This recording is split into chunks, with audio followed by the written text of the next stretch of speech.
Well, good evening, everyone, and thank you so much for joining us for tonight's Robert Winson lecture. As you know, we're thrilled to have the privilege today to be welcoming Professor Dame Sue Black to speak to us. Now, we can see there's quite a few people still joining, and so as we let that settle, we thought we'd ask Sue a couple of questions. Now, Sue, first of all, thank you so much for joining us. First question for you, what drew you to a career in forensic anthropology? Happenstance. So I didn't at any point choose to do this for a living. I think it kind of found me and I fell into it. So I'm a really bad advert for careers teachers because I didn't choose to do this. It didn't exist as a career before I started it, and I just kind of fallen into it all the way along. Wrong place, wrong time, or maybe right place, right time, not sure which. Brilliant. So how did you explain to your family that this is what you wanted to do, and how do people respond when you tell them that this is your job? So my family, I don't suppose, were really that surprised because, through much of my childhood, I spent a lot of time with my father, who used to do a lot of shooting and, collecting rabbits and things for the pot. And so I was quite used to being around corpses. And then my job in school was in a butcher shop. So I don't think my parents ever really were terribly surprised that I kind of carried that on into the human form out of the animal form. But in all honesty, when people ask them, what does she do for a living? They would say, I don't really know, but she goes away a lot and she often ends up in court, and sometimes she doesn't smell very nice. And she's still in school because I think they thought that because I was still in the university that I'd never quite left school. So my father used to ask me when I was in my 40s, what are you going to do when you grow up? And I still don't know. Brilliant. Well, Sue, thank you so much. And now that the majority have joined us, may I repeat my warm welcome to you all, and thank you for joining us as we have this superb privilege of welcoming Professor Dame Sue Black to speak to us this evening. As you know, Sue is a world-leading anatomist and forensic anthropologist, and tonight she's going to share with us some of her fascinating stories and the lessons that she has learned from her extraordinary career. At the end of her talk, she's very kindly agreed to answer some of your questions. So throughout the talk, please feel free to use the Q&A function at the bottom of your screen to submit your questions. Sue, thank you so much, and over to you. Ms. Chappell, thank you very much indeed. I'm just going to share my screen with you, and if somebody could just confirm when you can see that, I'd be very grateful. Yep, that's all good. Lovely, thank you. I apologise that I feel I'm a little bit in the dark, but in front of me, my window looks out to the hills and I've got the most gorgeous sunset going on. And so if I open the curtains, then I get blinded. So I apologise that I'm slightly in the dark. It's such an honour, such a privilege to be able to talk to you this evening. And thank you for giving up an hour or so of your time. I was asked to talk about the books that I've just written, and of course I've written a number of textbooks in my life, and nobody reads textbooks, frankly, but when you write something that's perhaps a bit more for public consumption, then you find that you probably talk more about your work than you would otherwise. So I want to take you through a little bit of a whirlwind tour of what is the real world of forensic anthropology, and by that I mean it's not what you see in CSI, it's not what you see in that dreadful program Bones, or whatever else you may watch on television that serializes forensic science. One of the things that I do have to say, of course, is that some of the images I will show, they shouldn't offend, but I should warn you that I am a human anatomist, I am a forensic anthropologist. My job is to identify the human. And so there may be some images in here that you do find challenging. And if you do, then I won't be in the least little bit offended if you choose to switch off, because I think it's much more important that you're comfortable than you sit through this and feel uncomfortable. But I hope that you'll trust me that what I wouldn't do is show you any images that would send a sense of shock. That's not my purpose at all. It really is just about taking you through my world. And I want to start with those words forensic anthropology, because there are two words there. There's the forensic bit and there's the anthropology bit. The forensic is Latin, and that means pertaining to the forum, and the forum were the courts of Rome. So anywhere that you use the word forensic doesn't mean you work for the police, doesn't mean you're involved in investigations. It means that you have the right to go into court as an expert witness and give your opinion. The anthropology bit is, of course, Greek, which means the study of man or the human. So that when you bring them together, really what forensic anthropology is about is the identification of the human or what remains of the human for medical legal purposes. So when the courts want to know what you found, who you found, where you found them, those may be the kinds of evidence that we will give in the courtroom. It might surprise you that not all of the work that we do relates to the deceased. Sometimes we do identify the living, and I'll talk about some of these cases a little bit later. But sometimes it's about an individual who arrives at one of our ports, whether an airport or a seaport, and they may, once they arrive on UK soil, claim to be 17 years of age. They may not look 17, but they have the right to claim to be 17. If they do that, because we have signed up to the international rights associated with the child, then it's our job to house that individual, to educate them, to feed them, to make sure that they're safe.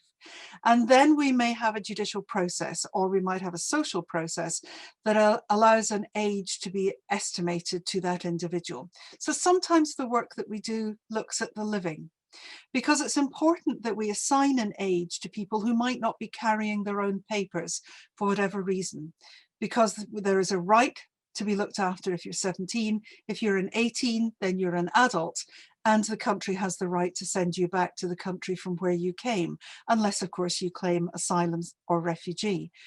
If, however, what happens is that you find somewhere along the line, you come into contact with the court, either as a victim or as a perpetrator of a crime, then the age that was assigned to you when you came into the country may be challenged. And we will become involved because the courts are asking us to be more specific about the age of individual. Because if you're a victim, that may well be relevant to the person who is being accused of the crime, because you may be underage, but also the person who's accused, if they're found guilty, then it could be the difference on whether they spend their time incarcerated in a young offenders institution or in an adult prison. So identification from the living is not something that we generally tend to associate with forensic anthropology, but it's becoming a larger part of our world. Once an individual is deceased, and sometimes it's very recently deceased, we may still become involved, because sometimes decomposition can happen really quickly. In Sierra Leone, when we worked there, you went from a body to a skeleton inside 7 days. So decomposition may be relatively rapid. It might be that you've been involved in a mass fatality event. So we might have disruption to the body, or we might have the body damaged by fire or by explosion. So even though you are recently deceased, then we may still become involved. But generally, our most common area where we work is when the body starts to decompose, when we start to lose that barrier between our external environment and our internal environment. And we start to lose a lot of information. Maybe sometimes DNA can't be retrieved and a full profile produced, or we've lost facial identification, we've maybe lost fingerprints. Then by this point, forensic anthropology does become involved. But probably where you're most used to seeing forensic anthropology is when we're dealing with skeletal remains. And of course, skeletal remains persist for centuries and longer. So they are a long-lasting representation of the human form. And part of our job when we're involved in cases is to identify, are those remains human or not? And if they are human, are they of forensic relevance or are they of archaeological relevance? And then there's another category which really does require a lot of our expertise. And it's the one that shows just how terribly train spotting we are. We're not really the most exciting of dinner guests, because for a forensic anthropologist, this is Christmas. This is a real treat. This is about being able to say, from these tiny fragments of bone, can I determine what they are in terms of animal or human? Can I reconstruct them to say which part of the body they've come from? And can I tell something about the person or the circumstances around which that individual lost their life? So you can see from our discipline, it ranges from the tiniest of fragments right the way through to individuals who've not only recently lost their life, but those who are still living. It's quite a wide tapestry of situations. Let me give you an example. So this is the Police Service of Northern Ireland, and it's a photograph that a young school child took when they were out on a science trip to an island off the coast of Northern Ireland. And they took this photograph. And at that time, the relationship between young people and the police in Northern Ireland wasn't terribly strong. And so it took a few days, if not a week or so, for the young child's parents to see the photograph. They were horrified by it, and the child was marched down to the nearest police station. The police went out to the site, and the trouble was that they could no longer find this. And if I was in the room with you, I'd be asking you, are you concerned that they were no longer able to find this body part? Because what is this body part? It's an isolated body part, but what is it? And for most people, not surprisingly, they will say, well, surely this is a hand. But for us as forensic anthropologists, we look at that and we say, no, it can't be a hand. What it's most likely to be is a seal flipper. So the forensic anthropologist has to be able to identify not only what is human from the tiniest fragment right the way through to a full body, but also to be able to identify all animal species as well, whether it be in relation to marine life, whether it be in relation to agricultural and farming stock, or whether it's about family pets. So it's about people walking along the beach and perhaps finding something like this. And usually at least once a weekend, we will get a phone call from a police force to say, we think we found a hand on the beach. And most of the time we say, you probably haven't, but why don't you send me a photograph of it? And I have to say almost exclusively what we end up with is seal flipper. What the police often say then is, well, don't worry, what we'll do is we'll throw it back out to sea. And we say, please don't do that, because the tides will just wash it in again further down the beach. And we'll be looking at the same flipper, 2 or 3 times over a weekend. So when remains are found, we do advise anyone, contact the police, let the police take the photographs, let them retrieve the material, and then we will work with them to decide whether there is something that should concern them or something that shouldn't. Sticking with us within this vein of determining whether something is human or not, I'd like to take you to the photograph that is on my left-hand side. And these were remains that were found within the freezer of a known Serb sympathizer in Kosovo during the international criminal tribunals associated with war crimes in the Balkans. And the individual whose property these were found in was known to operate with a band of truly despicable people. And one of their MOs was that they would abduct young Kosovo Albanian men, they would murder them, they would cut their bodies into sections, and they would place a section of that body part on the doorstep of every Kosovo Albanian family who had a young man in their family. And it was their calling card to say, excuse me, if you don't want your son to become like this, then he needs to not join the Kosovo Liberation Army, which was, of course, the sort of civil army that was raised against the Serbian militia. So a very young German police officer brought this photograph to me. And there's a problem with the photograph because there's no scale. So we can't identify how big that is. And I asked them if they could identify the evidence bag that it sits on. And when they brought that evidence bag in, it was in excess of 12 inches long. And that told us that what was on there was unlikely to be human. And I'm hoping that you'll be able to see my cursor as well. And these can't be human remains. And the reason they can't is, can you see that stepping down that occurs on the digits? That's a really large animal that's putting a huge amount of weight through its forepaw. And this is a hind paw. And in that hind paw, you can see that there's no instep. The human foot usually has an instep. That doesn't exist there. And the heel bone that you can see at the back here is pulled out quite extensively. That tells us it's an animal that doesn't habitually walk on 2 legs, it walks on 4. And these are the remains of a bear. These are bear paws. And the group were known to be hunters. I suspect they had taken the front and the hind paws off the bear. They'd put them in the freezer. They were probably going to be used for stock to make a pan of soup or something along those lines.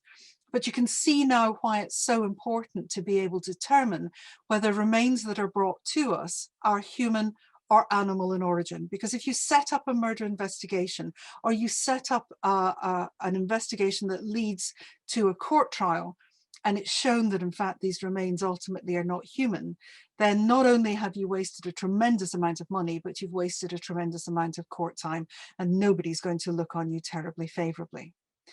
But what about the photograph to the right? The photograph to the right does have a scale, so we get some idea of what size those bones are. And I'd be asking you, if I was in the room, do you think we should set up a murder investigation based on these bones or not? And the thing is, we would certainly on one of them. So 2 of those bones are chicken bones from a roast chicken from a Sunday, buried in the garden to give it a bit of colour, and the other is a human tibia or a shin bone from a newborn baby. So the forensic anthropologist has not only to be able to identify the human from the animal, they've got to be able to identify the human from the point at which the remains start to form when you're a fetus inside your mum, all the way through to the adult form, and whether the individual is fragmented or intact. So it's really quite an extensive skill set, and it takes a long time for forensic anthropologists to gain the level of experience that they need. It's not a quick career. It's usually a 3 or 4 year undergraduate, and usually a 3 or 4 year postgraduate, including a PhD. And then you're starting to be ready to train with a mentor that will probably take you for the next 5 years or so. It should take that length of time, because if you're going to stand up in court and your evidence is going to either deprive someone who's accused of their life or their freedom, their liberty, because they will go to prison, then it's right and proper that the jury should expect you to know your subject and to be an expert in the area before you offer an opinion. But what about this? And of course, if I was in the room, you'd all be hesitating because you wouldn't trust me by this point, and you wouldn't want to say that it's animal, although it is blindingly obvious that it's animal. And I would ask you why it's animal, and hopefully you would say to me it's because it's got horns, and you'd be absolutely right. But where you wouldn't be correct is if you thought that the human doesn't have horns. So one of the things that I love about the human is our ability to change the way we look. So this individual, for whatever reason, made 2 little slits just above his eyebrows, inserted these Teflon implants, which are coated with an osteogenic substance, which means they create bone, and he chooses to grow his own horns. Why? I have no idea. But what it does mean is that we cannot make assumptions that what we are necessarily looking at is not a human that has also been modified or adjusted in terms of their appearance. So we naturally become very suspicious people, very mistrusting people, but what enormous variation we have in the human body. And we celebrate that variation. We've got to a point now where modifications that we choose to use on the human body really can be quite unusual. When you have a tattoo, not only is that tattoo ink embedded within your skin, it goes between the 2 layers of skin. The molecules of dye are also taken up by your lymphatic system, and they go and they get dropped into your lymph nodes, which sit up in your armpits and in your groin and various other parts of your body. And if you have tattoos, your lymph nodes will show the same color pigments as the tattoos you have on your body parts. So I would just ask you whether you think it's a good idea to have tattoos or not. I would respectfully suggest possibly not, but sometimes they're really useful for identification purposes. Survivor tattoos tell us a lot. We know that just in finding this tattoo, the chances are that there is no point in us looking for a big toe because Piggy has gone to market. And these survivor tattoos will either relate to a particular incident, which becomes really useful for identifying a person, or it may be, in this case, we have something like an amputation. But some tattoos are so incredibly realistic that sometimes you have to take that double look. And this is a tattoo, but it is incredibly realistic. And sometimes we have to just go and check, even when you're right up close. It can be very difficult to decide sometimes whether it is something real or it's not. And of course, for medical reasons, a lot of people will have tattooing. They might have a nipple tattooed onto the chest wall if they've had breast removal, for example. Or you might find that they have eyebrows tattooed because they've had chemotherapy and hair has fallen out. So sometimes that tattooing purpose can tell us a lot more than just about the inclinations of the individual. But modifications are not just about tattoos, they're about the things that we may choose to implant in our body. Why you would choose to implant something in your eye is quite beyond me, I have to say. But our job is to look into every body cavity that we can find, because there may be something in there that will help us in the identification process. Even when the body has decomposed, when the soft tissue has gone, these pieces of jewelry remain, and we need to be able to identify these pieces of jewelry. It might be that they're inside the mouth, it might be that they're around the mouth.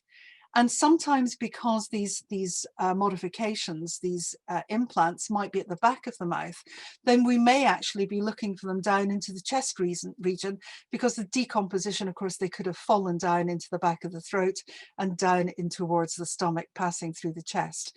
Unlikely that they'd get all the way down to the stomach, but we can find these modifications from the mouth inside a chest cavity.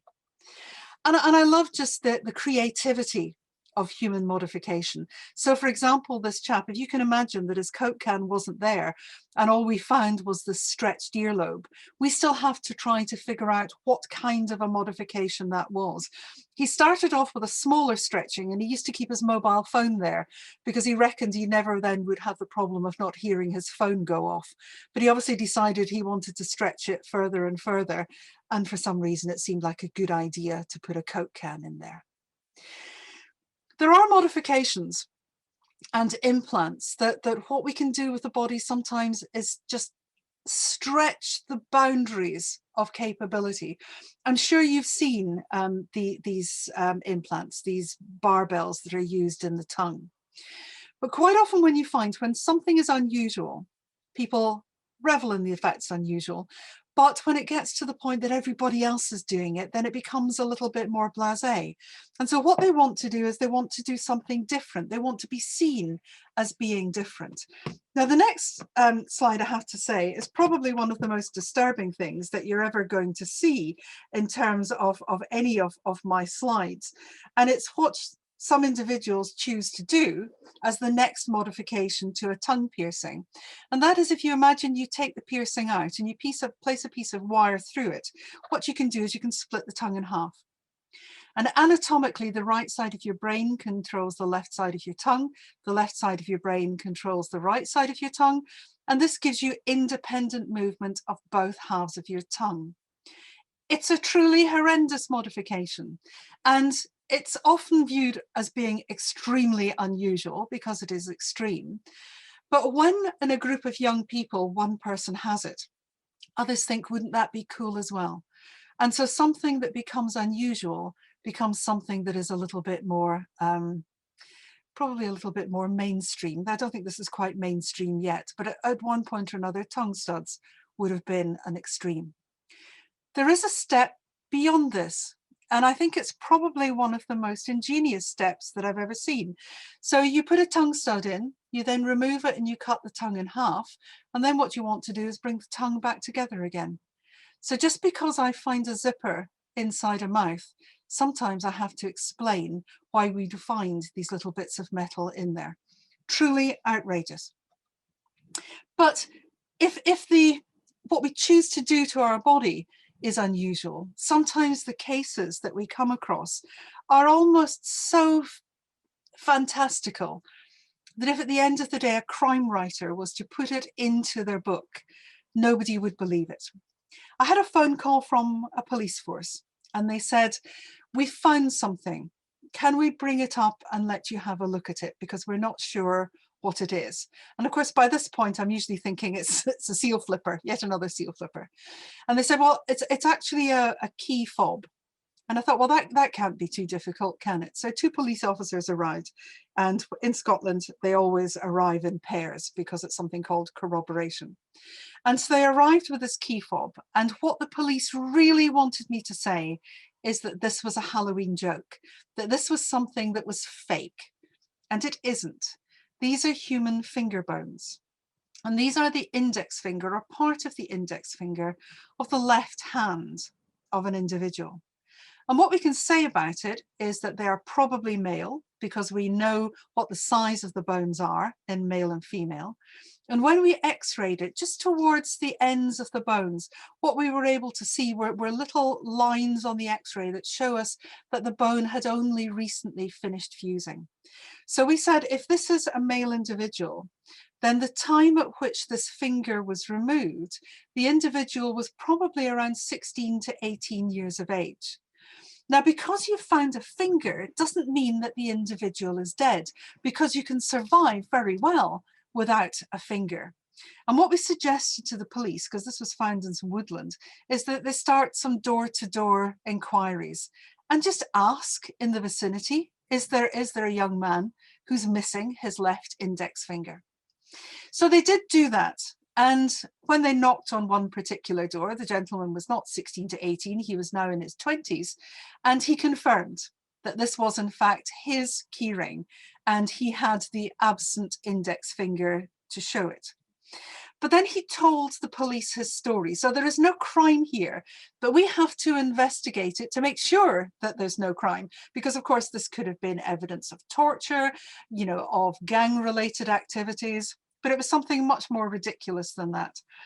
The young man's father owned a joinery business, and he used to work for his father at weekends and in evenings. And on one particular event, he didn't put the guard on the circular saw, and he managed to cut off his own finger when he wasn't looking. He collected up the bit of finger, he was taken to A&E, and A&E confirmed that there had been too much damage done, they weren't able to reattach the finger. He then asked A&E if he could keep his finger, which I thought was a rather unusual thing to do. And most A&E departments would say, you really, shouldn't, we'll dispose of it for clinical waste. But there is no crime in retaining your own body part. And so they gave him his finger, and he went home. And he knew that when his mother had a piece of bone that she wanted to boil for soup, then she'd put it in a pan and she'd boil it. And so he put his finger in a pan of boiling water to remove all the soft tissue and the skin and the nail to get down to the bones. And he realized, though, that the bones were still leaking a lot of fat. And he knew that when his mother got some fat onto cloth or whatever, then she'd boil it with a biological detergent. So he boiled it for a second time with some washing up liquid. And that, of course, helped to remove a lot of the fat. What he then did with his finger bones was he laid them out on paper on a windowsill and let them dry. And then he popped them in a glass bottle, and he just kept them as a memento. It's his own finger. And every now and again, what he'd do if he's down in the bar, it's mates, it's Halloween or whatever, he'd get out his finger bones. And it just became a joke that he was well known for this. But whatever possessed him, he decided that what he wanted to do with his finger bones was to be able to string them and to be able to put them into a key fob.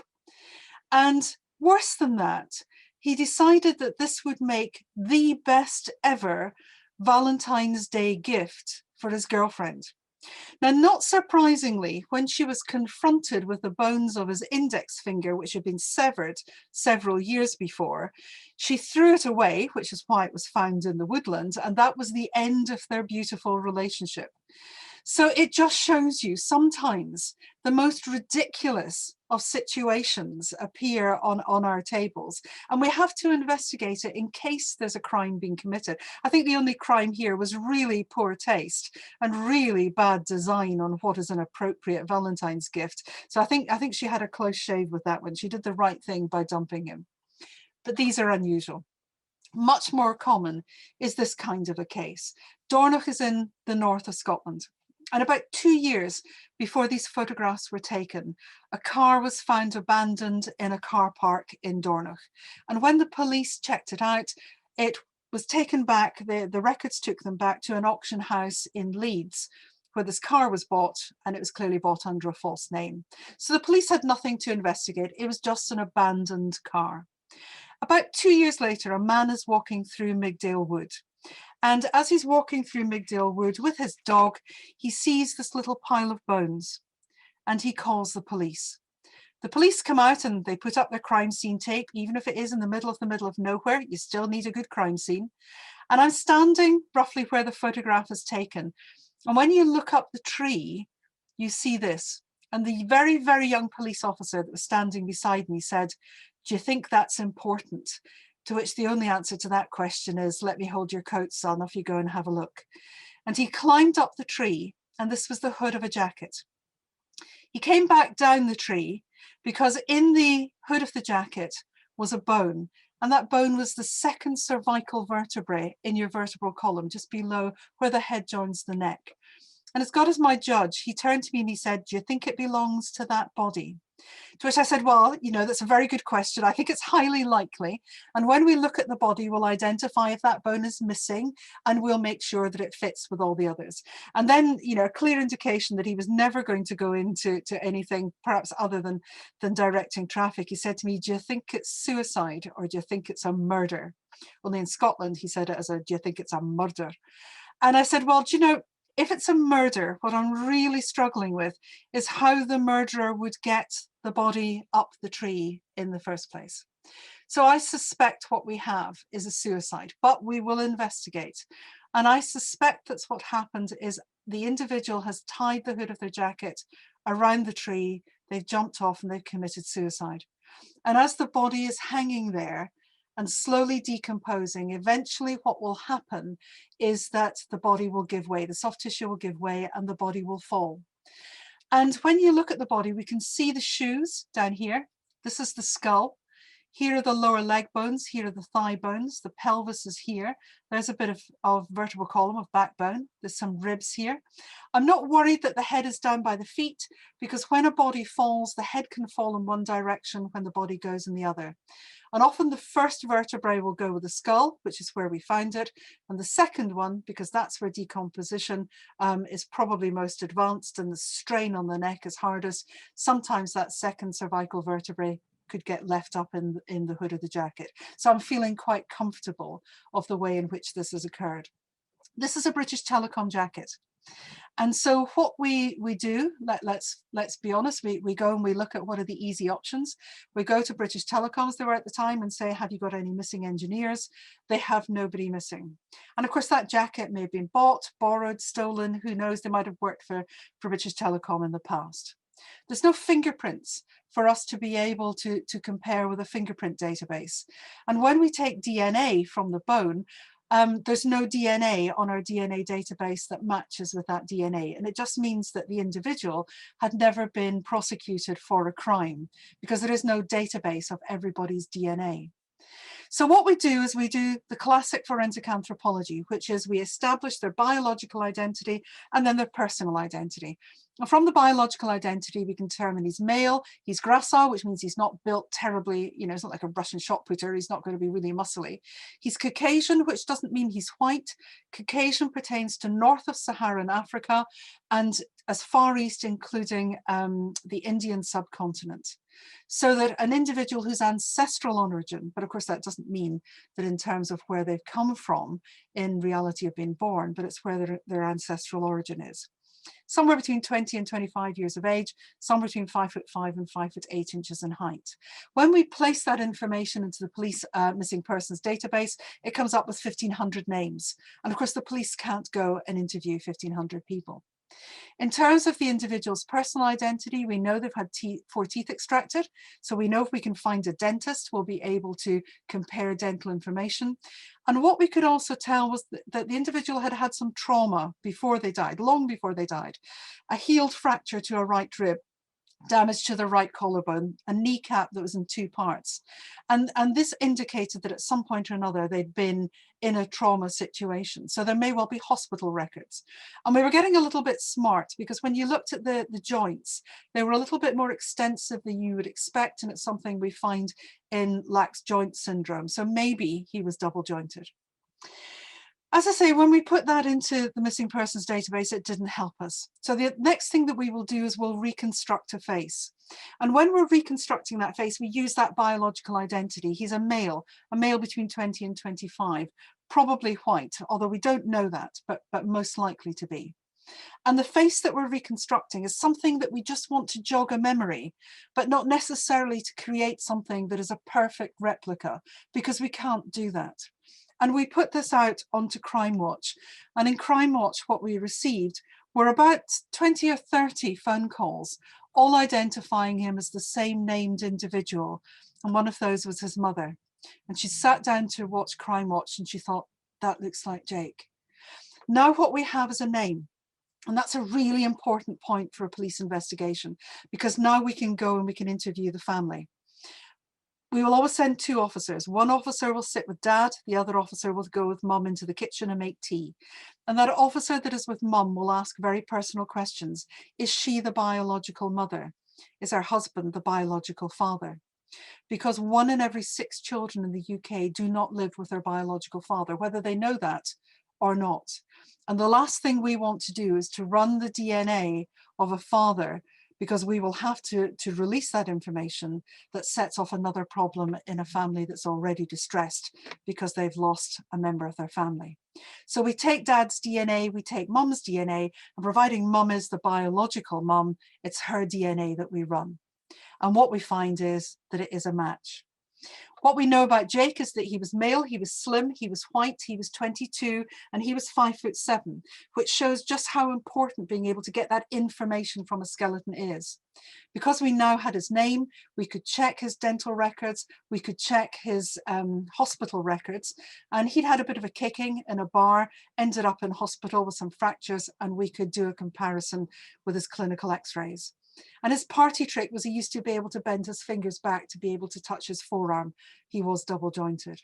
And what had happened to Jake is that he got into trouble owing some money to some drug runners.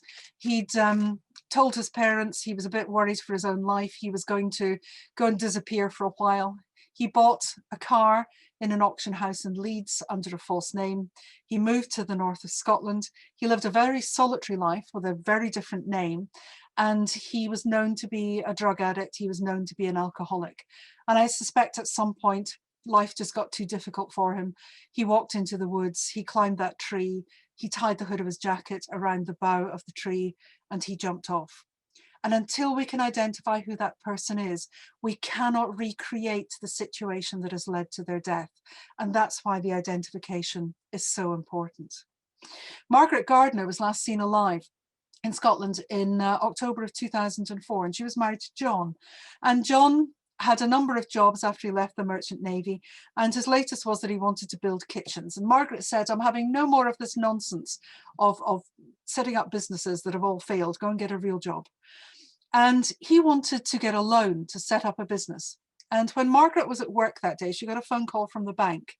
And the bank said, we've got some problems with the forms that you signed this morning for the bank loan. And Margaret said, you definitely have problems with that because I didn't sign for a bank loan. She went home and she'd made it very clear that when she got home, she was kicking her husband out on his ear because she'd had enough. That was the last time Margaret was seen alive. Now, what Margaret did every single night of her life was she phoned her very elderly parents to see if they were all right.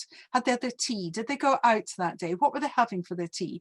Had they watched Coronation Street or whatever it was? And she stopped doing it on that date. And that's a really important change of behaviour for police. John had an excuse that she had a friend somewhere, he couldn't name her, who was having marital problems. Margaret had allegedly gone off to be a listening ear to her friend, but he couldn't remember where it was. And no, she hadn't taken her mobile phone with her. The police were naturally very suspicious. What they did is that they went round to the house. And when they forensically searched the house, they found some blood around the base of the bath tap. They could type that blood, they could DNA that blood, it was Margaret's. And they stuck an endoscope down the U-bend of the bath, and down in there they found a fragment of a tooth. Now, this doesn't mean Margaret's dead. She could have gone into the bathroom, she could have tripped on the bath mat, she could have clattered her chin off the bath. That would explain a fractured tooth, and it would explain the blood around the bath tap.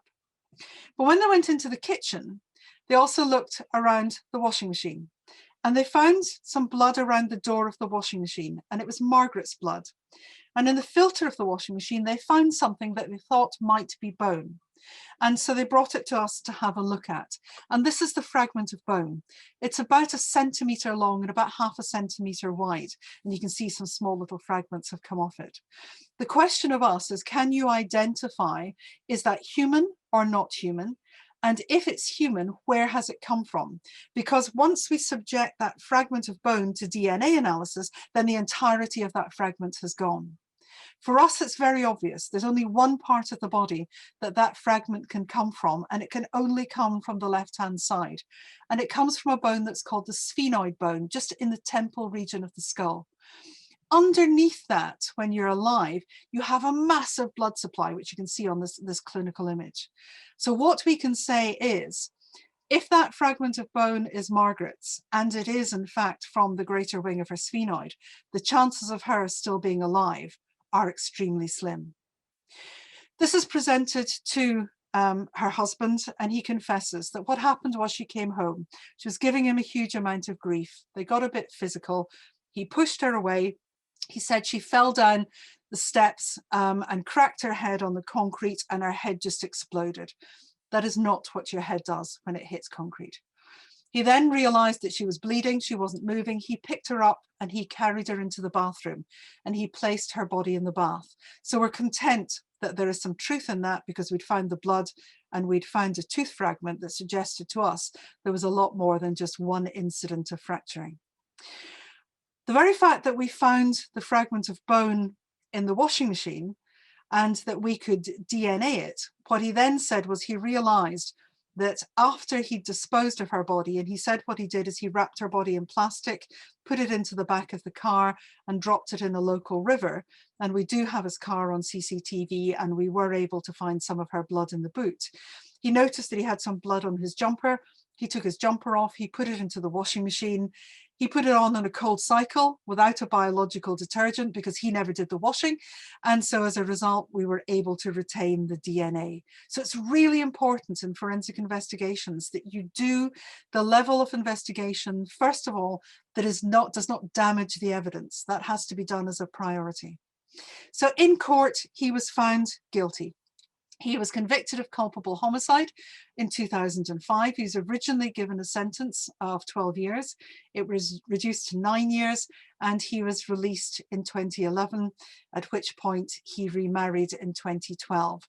I have to say that I don't know that I would necessarily be terribly comfortable in remarrying somebody who had been found guilty of murdering his wife. But at the end of the day, once you've done the crime and you have done the time, then that should be, for many, the end of that situation, because that is the punishment. So sometimes just the smallest fragment of bone can lead us into a situation where somebody can be convicted of a murder in what is largely the absence of a body, because the rest of Margaret's body has never been found. Just that one fragment of bone, which when it went off for DNA analysis, was lost. But we don't only work at home, we work overseas as well. And in 1999, what was happening in the Balkans, in Bosnia, but also in Kosovo, was that we were seeing indiscriminate killing. And these are the kind of images that were all over the television. So this is nothing that I'm showing that is particularly mine in terms of being an image. They are widely available images.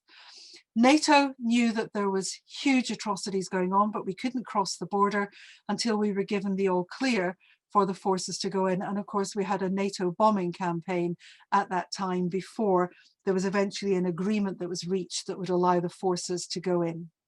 That NATO bombing occurred over 78 days. And what it did was it allowed then for the peace talks to go on and for permission to be granted for teams to enter the country. It was about removing the Serb militia, it was about the peacekeepers coming in, and it was about allowing the refugees to come back into the country. The problem was that when the refugees were coming back into the country, as the Serbian troops had retreated, there was indiscriminate killings. And so you had bodies lying in the road, in the gardens, in a variety of houses. And Louise Arbour, who was the chief prosecutor, said we need forensic teams to go in to recover this evidence before it's lost. And the British forensic team was the first forensic team to enter Kosovo in 1999. And our job was the recovery of evidence associated with war crimes investigations. This crime scene, that I'm going to show you is in close to the second city in Kosovo, which is called Prizren, and it's down towards the southwestern border. As the individuals, the refugees, were heading down towards Albania, what the Serb militia were doing were taking people off these refugee trains, and they were separating them out into different groups. We do still have snipers in the hills at this point. So our security, the K4, the Kosovo force, at this point, this is a German tank division, and they are our security, ensuring that we are safe and that our retrieval of evidence is not going to be hampered. What we did have at the site was an improvised explosive device. It was an explosive here on the ground that was tied to a wire up here. You cannot see the wire because it's so thin. And the intention is that if you tripped this wire, it probably wouldn't kill you, but it would maim you. You would lose a limb. So we were very conscious of our own security. This is the first crime scene. So it's an outhouse. And in February of 1999, 44 men were herded into this outhouse, and they were separated into 2 rooms. You can see the windows of those 2 rooms. A gunman stood at the door of each room, sprayed each room with Kalashnikov fire. Their accomplices, when they thought everyone was dead, stood at the windows, threw in straw, threw in petrol, and torched the building, so that the building is on fire, the roof collapses, and so we're in a situation where the recovery of these remains are some 6 to 7 months later in 38-degree heat. Now I'm going to show you one of the rooms after the bodies have been recovered, because it wouldn't be appropriate to show the bodies in situ. But this gives you some idea of the kind of rubble. We had, I think, about 35 bodies in this room. And the man who survived, who was a witness, got into this corner of the room before anybody else. It meant that everybody in front of him was shielding him from the bullets. He survived, but everybody in front of him died. And as the building was burning, he had to lie underneath the burning bodies of his family, his friends, and his colleagues. He knew if he came out, he would be shot. And so it was important that he was a witness, and a witness against Milosevic and his senior officers. The bodies are commingled because everybody gets into the corner to try and get away from the gunman. You've had 6 or 7 months of decomposition. So we have a pile of decomposing bodies. They're partly burnt, they're partly submerged by the roof tiles, and the roaming packs of wild dogs have viewed this as a food source. So that we have to, inch by inch, go through the rubble of this room to identify each of the bodies. But also you can see these pock marks on the wall. These are where the bullets have entered the plaster. If we dig into there, we can remove the bullet. If we can remove the bullet, we might be able to match it to a gun. If we know which gun it came from, we might have the records that say which officer or which soldier it was released to, in which case we would know what battalion they were, who was their leading officer. And that's what leads us all the way up through a chain of evidence to the point of being able to prosecute somebody. This is a mortuary. So please forget that idea of those wonderful stainless steel mortuaries that you see in CSI. We have no running water, we have no electricity. Our mortuary tables are 2 planks of wood covered in plastic, balanced on a well here at the front and the back of a tractor at the back. Our job is, who are these individuals? Are they male or are they female? How did they die? Is there evidence of gunshot injury? And these things that you can see hanging on this line are the clothing we've taken off the bodies, because women would come forward and they'd identify, that's my husband's shirt. I know it's his shirt because I sewed on that button with that thread. And that would start us on the identification process. This is what the inside of a mortuary can also look like. So it's not a glamorous profession. It's a really challenging profession in an area where security can be extremely heightened and the conditions in which you're working can be inordinately primitive. Our job is to return the bodies to families so that the mass graves can occur and the bodies and the families can get some closure because of so many people that they have lost. That's one thing we do. The other thing that we do is that we provide the evidence for the International Criminal Court that allows the court's process to prosecute those who are responsible for these atrocities. And so it can be something as simple as finding that bullet that will take us all the way up to Slobodan Milosevic or to Karadzic or to Mladic or whichever of the senior officials it was within the Serbian forces at the time. And there are many of these around the world. And finally, just to give you an indication of the kind of work that we're doing at the moment in relation to the living, this is a video still taken from a young girl's camera. And she's a young teenage girl, and she alleged that at night what happened is her father came into her bedroom and did things to her that were not appropriate. And she told her mother, and her mother didn't believe her. An incredibly brave young woman. And what she did is she left her camera on. If you leave your camera running at night on your computer, it flips into infrared mode. And when infrared light meets human skin, it interacts with the deoxygenated blood in your veins, and your veins stand out like black tram lines. And so what we were asked by the police is, can you look at the pattern of veins in this offender and match them to our suspect? And here's the pattern of veins that we can see in our offender at 4:30 in the morning in her bedroom. What we're able to do is compare that pattern with the young girl's father. And we go to court, and it's the first time evidence was given in court for anatomical identification in crimes like this. And the jury went away, and the jury came back with a verdict of not guilty, which I found really challenging. Who was in that young girl's room at 4:30 in the morning, who she said was her father, who had an identical vein pattern? And we know that veins are variable. And if you're in any doubt, look at the back of your right hand and the vein patterns that you can see there. Look at the pattern of veins on your left hand, and they'll be different. If you're identical twins, they will be different. And we know in anatomy that there are certain aspects of your anatomy that are different almost in every single individual. So that whether it's vein patterns or it's the skin creases across your knuckles. At that point, we said to the barrister, what did we do wrong? What did the science do wrong? And she said, nothing. I think the science was absolutely fine as far as we could go. The jury did not believe the girl because she didn't break down, she didn't cry. And for a young girl that had been so brave, that for me was a real wake-up call. And that was the point at which we decided there was research needed to be done here. And we've been doing the research on it now since 2006. And in that time, we've done a huge number of cases, of which I will show you some of them. We don't know what happened to that young girl, but her father, of course, was released back into the family home because he was found not guilty, and therefore he is not guilty. But my hope is always that somewhere along the line, she will realize that this case is hers.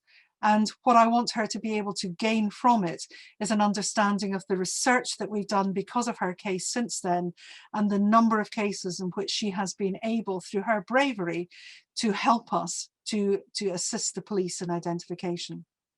Very shortly after that case, the Metropolitan Police identified a gentleman called Dean Lewis Hardy, who they believed was in Thailand and abusing very young children. What they did was they collected his camera and his computer, and they said, can you please tell us if the person who's in the images is the person that we're holding in custody? Now, please don't feel anxious in any way. I'm not going to show you any images that would cause any distress. What we had, S is the suspect, which is Dean Lewis Hardy, and O is the offender.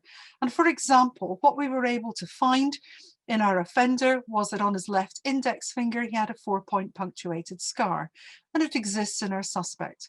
And because our offender had the MH1R gene, which means he has freckles and red hair, we could actually match the pattern of freckles. And where freckles occur on your body and the pattern that they make are individual to you. They're not the same in any two individuals. So we had patterns that matched in relation to accidental injury and in terms of genetic and environmental positioning, which is the freckles, but also we were able to compare the skin creases on his thumb. So this is the offender's left thumb. This is Dean Lewis Hardy's left thumb, and this is Dean Lewis Hardy's right thumb, and I've just mirrored it so that we can do the comparison. And you can see the similarities between the suspect's left and the offender's left thumb, and the difference with the suspect's right. We went to Dean Lewis Hardy and we said, we think these are a match. And what he said to us was, yeah, it looks like my hand. And we said, well, that's not good enough. Is it your hand? And he said, yes, it is. And that was the first time that a case of child abuse was heard in the courts and an individual had changed his plea to guilty. He was jailed for 6 years, put on the sex offenders register, and the Foreign Office secured a travel ban. And then what happened was the Metropolitan Police did a documentary on called How to Catch a Paedophile, which I thought was not really a very sensible thing to do. But actually what happened was 6 other people came forward and said that he had abused them when they were children, and he was given a further 16 years in prison. So I have to say, in that regard, what it did was it gave a lot of victims the opportunity to have a voice. We probably take on one of those cases every week. We're approached by both the prosecution and the defence. About 82% of the cases that we take on result in a change of plea to guilty, which is an incredible result. It saves a lot of money in the court, but what it also does is it means people like that young girl don't have to go into court to give evidence against their father or their mother's boyfriend or whoever it may be that has been abused them. We've actually, and I apologise for not updating this, we've now secured about 34 life sentences and about over 400 years of incarceration for abuse. And for me, that's a tremendous legacy in relation to that first case. But of course, we can work with many agencies, and certainly when individuals choose to cover their faces, sometimes they do choose not to cover their hands or their forearms. And wherever your anatomy is on display, it's really useful for us because we might be able to match one to the other. And just something that I've done very quickly, and the very last slide, I think it's almost the last slide, to show you just how different hands can be. The top row and the bottom row are the same piece of jewelry, but it's a different set of hands on the top to a different set of hands on the bottom. You can see very clearly the difference in anatomy between the two individuals. And I must admit, until I did the comparison, I had never noticed that Princess Diana of Wales had a ganglion cyst on her left hand and on the back of her left wrist. But you can see that the jewelry might be the same, but the hands are very, very different. And that's why sometimes we can have covert as well as overt images for us to look at. And when you get into this field, the police sometimes take a little bit of a field of fantasy. And so you get these kinds of images coming from the police saying, we've got a photograph of this guy going through a traffic light and he's speeding. Can you identify him from his hands? Well, ladies and gentlemen, we're good, but we're not that good because as you can see, he's wearing gloves. So sometimes we do have to be realistic. What I've done is giving you just a whistle-stop tour. I said I would complete within the hour, which I've just been able to do. And I just wanted to give you some idea of what the reality is of forensic anthropology, that it's not like CSI, it's not like Bones. It is a very different world that requires genuine, real core science and research to be able to do the job. And it's something that is not a sexy career. My goodness me, it's a rewarding career, but it's a career that can be incredibly challenging. So I would thank you for your attention. I hope I haven't caused too many sleepless nights. I think I've tried to be very careful about the kinds of images that I've shown you. But if you have any questions, and Ms. Chappell, I'd be delighted to take those. Thank you. Brilliant. Sue, thank you so much. Truly fascinating talk there. Now, as Sue said, she's very happy to answer your questions. If you haven't yet submitted your question, please do feel free to through the Q&A function at the bottom of your screen. A couple of questions to get us going. Sue, how do you personally cope with the difficult things that you see and do? I think I've been very fortunate, and I think I have had a period of desensitization in some ways. So I went from dead rabbits with my father to a butcher shop, to a dissecting room in an anatomy department before I ever went into a mortuary. So I do think there was a bit of desensitization in that process. But one of my dearest friends, who was head of CID for Northern Constabulary, Charlie Hepburn, when I was doing the cases, the child abuse cases, I went to him for advice before I did them. And he said to me, he said, I know you're not going to listen, but don't do it, he said, because when you do those images, when they're in your mind, you'll never get rid of them. But if you choose to do it, he said, the most important thing to remember is that the guilt is not yours to own. You didn't cause it. You're not responsible for it. You have a job to do. You're not there to find somebody guilty or innocent. You're a scientist. find the evidence, collect the evidence, analyze the evidence, and present the evidence. And don't ever stray outside that. And it was great advice. At times it is really difficult, but I do have this concept of a clinical box inside my head, and my work stays inside my box, inside my head. It doesn't, as yet, bleed over. It never has bled over into my own personal life. Really helpful, thank you. And I suppose linking to that idea of things kind of being in your head, is there any one case that most sticks in your mind, and why? A lot of them do. We hate the cases where we don't have an answer. We've got a body and we can't get a name to them, or we know that there's a body and we can't find them. Those always perplex us.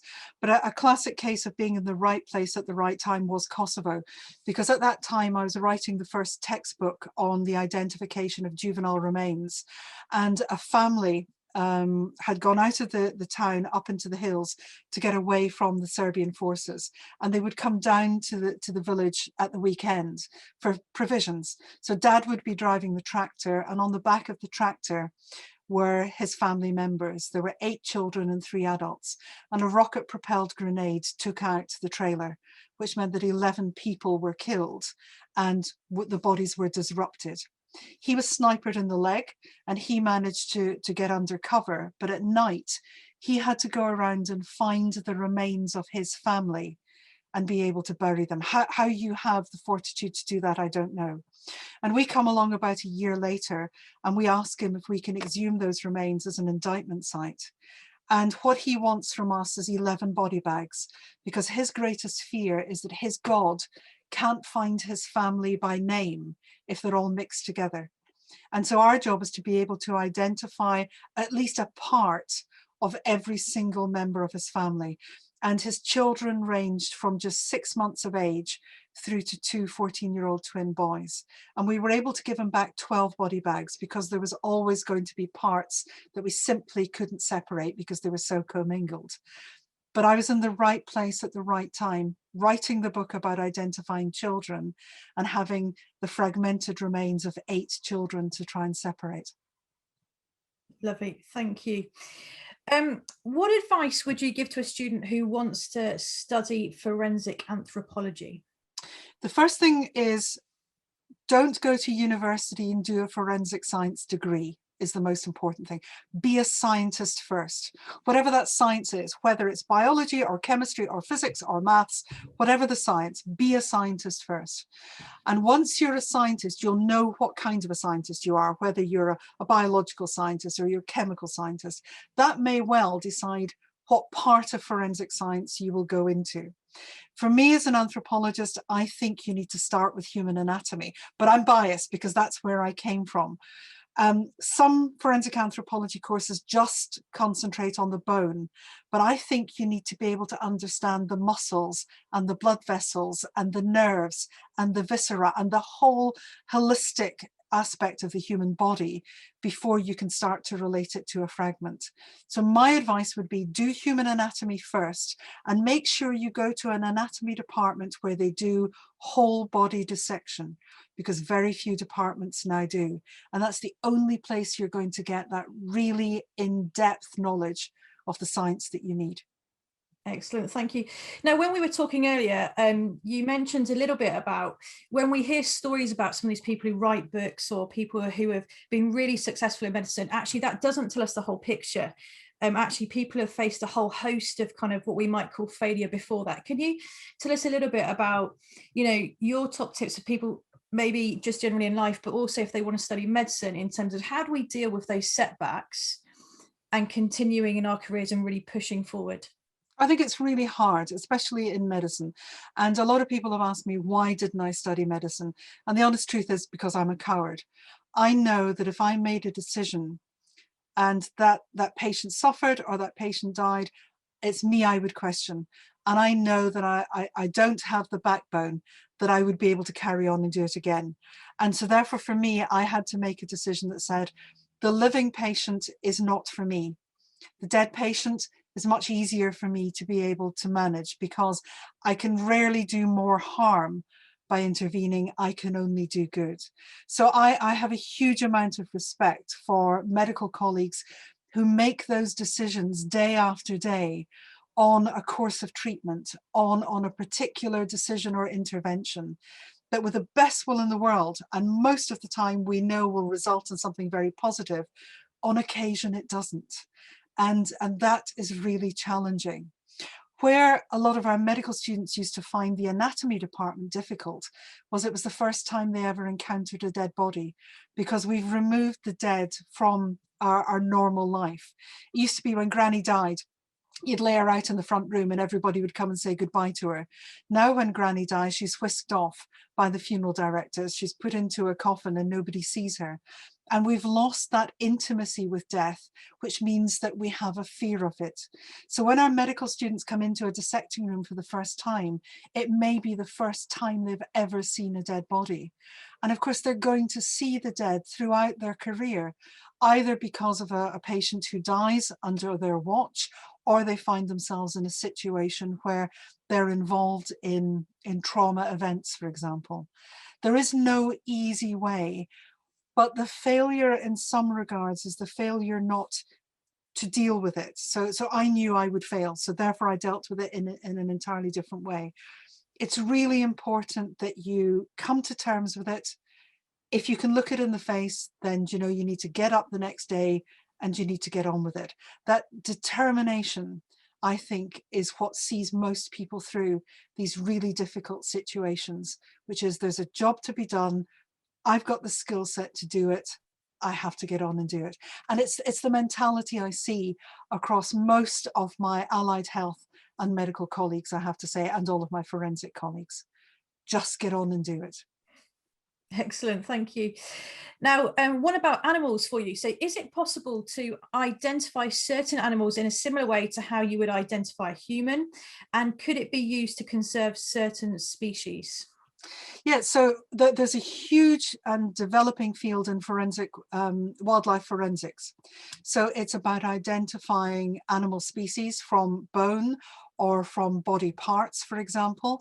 And so being able to identify whether something is human or not human is really important. And if not human, then again, it's really important to be able to say, would I expect to find this animal here? You know, if we find an armadillo in the middle of Perthshire, then that's not a normal expectation. So that would lead us off down a particular route. But certainly when you go into the world of the equivalent in zoology, perhaps of paleontology, where you're looking at species that are no longer in existence, being able to do that comparison between extant and extinct species becomes really important. Or being able to look at where through genetics you might be able to keep a species alive, because we've dwindled the numbers down to such an extent. That sort of barrier between what's human and what's animal can be very, very thin at times. Excellent, thank you. Now, I'm afraid our time is up. Sue, thank you so much for such a fantastic talk. We've loved your talk and gained so much from it. And thank you to everyone else for joining us as well.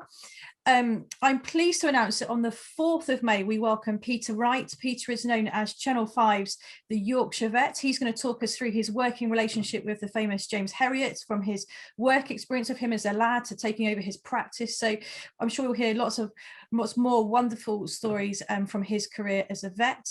And we'll be sharing about how to sign up about that after the Easter holidays. Thank you again, and we wish you a really wonderful rest of your evening. Thank you. Take care, everyone. And good night. Bye-bye. Goodbye.